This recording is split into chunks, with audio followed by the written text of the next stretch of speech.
I wanted to share some advice and answer some questions about the mid to end game in Fire Emblem Engage. It's a long journey, but if you want some info to prep on what's coming, then this video is for you. I will assume you are past chapter 11 as I will discuss some things relevant to what happens there. Obviously, no major story spoilers, most of the stuff is purely for gameplay. If you don't want to know something, I will list all the questions and tips in the description with timestamps. At the very end, I'll have some general tips for battle. First question, how many chapters are in the game? Being vague, mid-20s, and for Paralogues, I believe it is 15 for the base game. There is a lot of gameplay left, and you can't miss any of these. They would just pop up at certain points in the main story. How many units should you build? For the most part, 12 is the max party size for a long while, but in the endgame, this does go up to 14. How many more units will I recruit? Chapter 16 is where you assemble all the known playable cast, Alir, the stewards, Anna, Jean, and the 8 royals with 2 retainers each. After this point, there are 4 more characters. You do not need to do anything specific besides talking to some of them with Alir. When should I promote with Master Seals? General consensus that I agree with is as soon as possible. This is because advanced classes have higher growth rates. You are only limited by how many Master Seals you have at certain points, but because second seals can let you reclass into the same class back at level 1, there is not a true level cap. By the way, if you stay in the same class, you will retain these class skills before level 5. Now, is it bad to hit base level 20? Well, it's not game ending, but I don't feel it's great.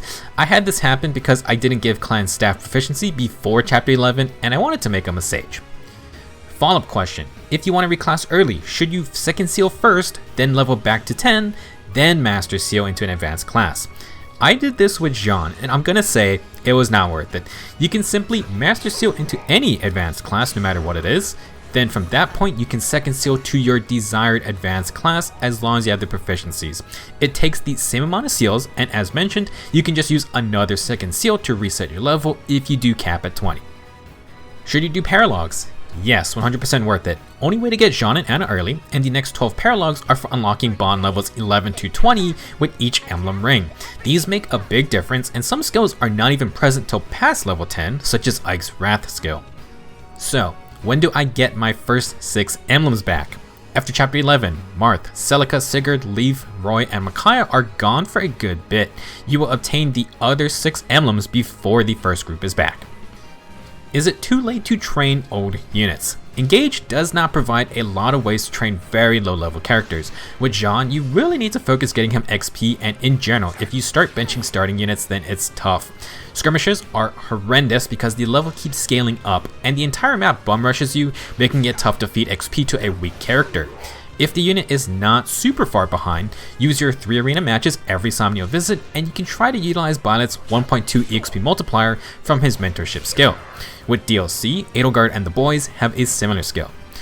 Once you get Micaiah back, you can try to heal allies to gain EXP safely, and Great Sacrifice can also give a bunch of experience. Do I have to grind skirmishes in this game? On normal or hard difficulty, definitely not.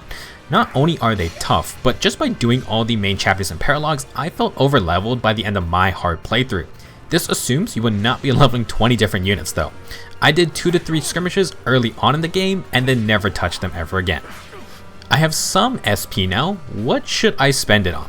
If you weren't able to grab skills from the first 6 emblems, I highly recommend slapping Reposition from Ike on everyone, 200 SP, and one of the few movement skills available to inherit. Reposition can be used offensively or defensively, and it's a strong tool when a unit cannot make an attack, but you need someone to be somewhere else. Other good options, Violet's mentorship skill for bonus EXP, 250 SP. Corrin's quality time for extra team healing, also 250 SP. If you're progressing deep into the game and you still cannot decide on what to inherit, once you get Sigurd back, slap counter on anyone. It's busted for only 1000 SP. Now, what about those 5000 SP skills? Will I get enough before the end of the game? Unless you are insane or farming an absurd amount, it is just not realistic. I feel like my best units barely hit 4000 SP total. If you only care about a clear of this game, do not expect to reach some of those super high cost skills, settle for the lower tier versions, or find other skills to use like counter. Next up, I want to go over some tips of tactics I used in my playthrough. There are so many ways to play Engage thanks to all the emblem combinations, but here are some ideas to use if you need some help. What should I do when there are too many enemies? Lin's clone doubles can draw aggro because the enemies do consider them easy kills. They can dish out some damage, but any hit will send them home. That's fine though in really messy situations. They can also block spaces, which can sometimes mess you up, so do be careful. Another way to deal with hordes is Corrin's engaged form. When engaged, Corrin gets Dreadful Aura, which prevents foes from moving for the next turn. It also splashes onto adjacent foes after combat. This can stop huge groups from advancing, and the 3-range longbow archers or Thundertone mages can keep a horde in place while you deal with other enemies. Torrential Roar will also apply this gravity effect. An obvious but brute force method is Ike's Great Aether. It is literally made to tank and clear out hordes of mobs. You don't need to use it on 10 guys all the time, but the extra defensive bulk engaged Ike has can let him stay behind or advance first if a lot of foes are coming close. A bit later into the mid-game, Cedo the Dancer and Violet's Engage Attack Goddess Dance are huge game changers. Dancing is super valuable to let an ally move again. For example, someone with Corrin can now lock down 2 groups with Dreadful Aura. For Emblem Violet, Goddess Dance is a dance for 4 units around the user. If one dancer is powerful, having 4 dances in a single turn is OP, which it is. Last tip for handling moving enemies. Staves. I cannot understate how good staff users are in this game. Obstruct's Ice Pillar can buy just enough time to keep an ally safe. The Freeze staff completely stops a foe and can be used on bosses too. When Micaiah is back in your party, these turn into area effect zones. I really suggest having a party with multiple staff users. Healing is good, but multiple chances at freezing a foe can save an ally. Help. I deal no damage to bosses.